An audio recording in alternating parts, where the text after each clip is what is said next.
পুরো লাঞ্চ করার কথা ছিল, আস্তে আস্তে সন্ধ্যা হয়ে গেছে। এখানে মিউজিক নাইট, বনফায়ার, ব্রেকফাস্টে আমরা নিচ্ছি, রাতের ডিনারে আজকে আছে। দুপুরে লাঞ্চ করার কথা ছিল, আস্তে আস্তে সন্ধ্যা হয়ে গেছে। আমাদের হোমস্টের ম্যাডাম যিনি আছেন উনি অনেক কিছু বানিয়ে দিয়েছেন। তো সব কিছু নিয়ে খাওয়া শুরু করেছি। কথা বলার মতো উপায় নেই, পেট একদম চুচু করছে। দুপুরের লাঞ্চে ম্যাডাম আমাদের জন্য অনেক কিছু করেছেন। ডাল, আলু সেদ্ধ বা আলু চোখা, যেটাকে আলু মাখা বলি, ভিন্ডি ভাজা, ঝিঙ্গা তরকারি, পাঁপড়, মাছ, অনেক কিছু দুর্দান্ত স্বাদ হয়েছে খাওয়ার। আর সারাদিন ধরে খাইনি, মানে এটা অমৃত লাগছে আমার।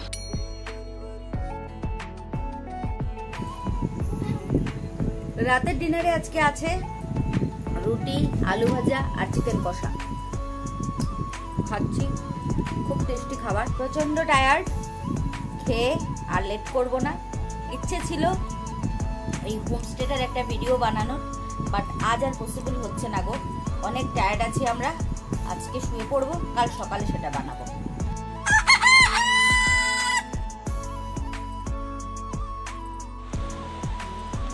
সকাল 7:30 বাজে। পাশে খরস্রোতা নদীকে নিয়ে রংপোকলাতে আমরা সেরে নিচ্ছি আজকে সকালে ব্রেকফাস্টে আমরা নিচ্ছি রুটি, আলু ভাজা, ডিম সেদ্ধ খেয়ে নিয়েছি, আলুর দমও খেয়ে নিয়েছি। স্রোতস্বিনী রংপোকলা নদীকে বিদায় জানিয়ে আর কিছুক্ষণের মধ্যেই আমরা আমাদের জার্নি স্টার্ট করব দার্জিলিংয়ের উদ্দেশ্যে। ফ্রেন্ডস, সময় হয়ে গেছে রংপোকলাকে বিদায় জানিয়ে বেরিয়ে যাওয়ার। তো বেরিয়ে যাওয়ার আগে একটু রংপোকলার হোমস্টের যিনি ओनर, उनर साथ एक কথা বলে নেব। तो दादा, आपका भैया जी, आपका नाम बताइए। मेरा नाम विद्या प्रसाद शर्मा। विद्या प्रसाद शर्मा उनर नाम। तो आपके ये होम स्टे कितने दिन हुए बना हुआ है? मेरा वैसे तो अभी नए है, ज़्यादा साल नहीं हुआ, 4-5 साल हुआ। अभी बनाया, कंस्ट्रक्शन चल रहा है। कंस्ट्रक्शन भी चल रहा है। अभी डिलक्स रूम तो बन रहा है, इधर में नॉर्मल रूम भी तो मेरा पास है। अभी इधर में क्या है, इधर में जो गेस्ट लोग आता है 1 नाइट के लिए आता है, 2 नाइट 3 नाइट इधर में स्टे करता है। इसलिए इधर में नदी है, इधर में ऊपर में ऑर्गेनिक फार्मिंग है, गाँव, इधर में कैंप फायर, बन फायर होता है।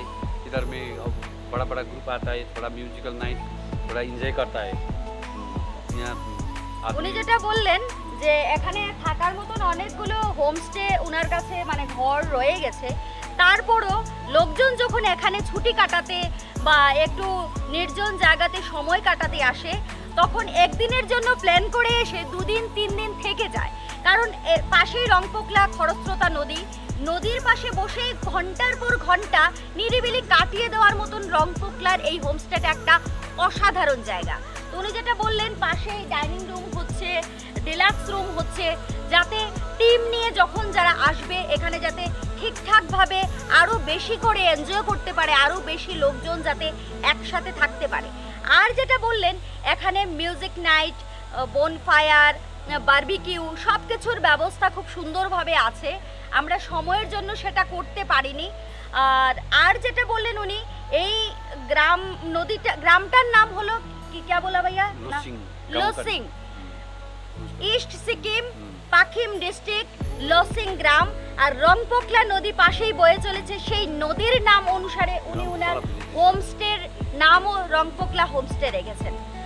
উনার এখানের আতিথেয়তা মানে হসপিটালিটি, উনার বিহেভিয়ার, উনার ওয়াইফের বিহেভিয়ার সব মিলিয়ে দারুণ সুন্দর একটা উপভোগ নিয়ে আমরা এখান থেকে ফিরে যাচ্ছি, যেন একটা ফ্যামিলি পেয়ে গিয়েছিলাম। भैया जी, ऐसा लगा आपके साथ भाभी जी के साथ बात करके, जैसा कि एक फैमिली जैसा?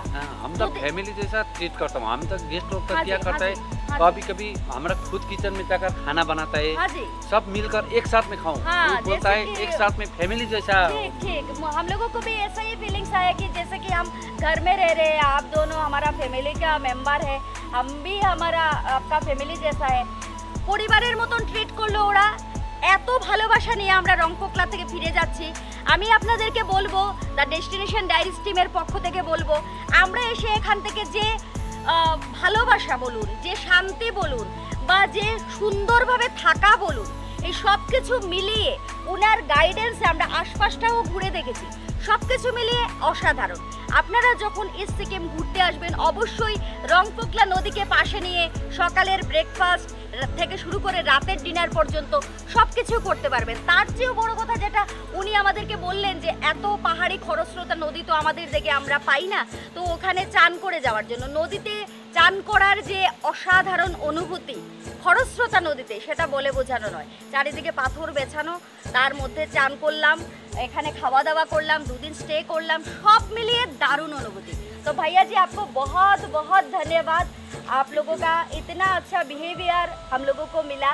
हमारा द डेस्टिनेशन डायरीज टीम की तरफ से आप लोगों को thank you. Thank you madam, thank you so much.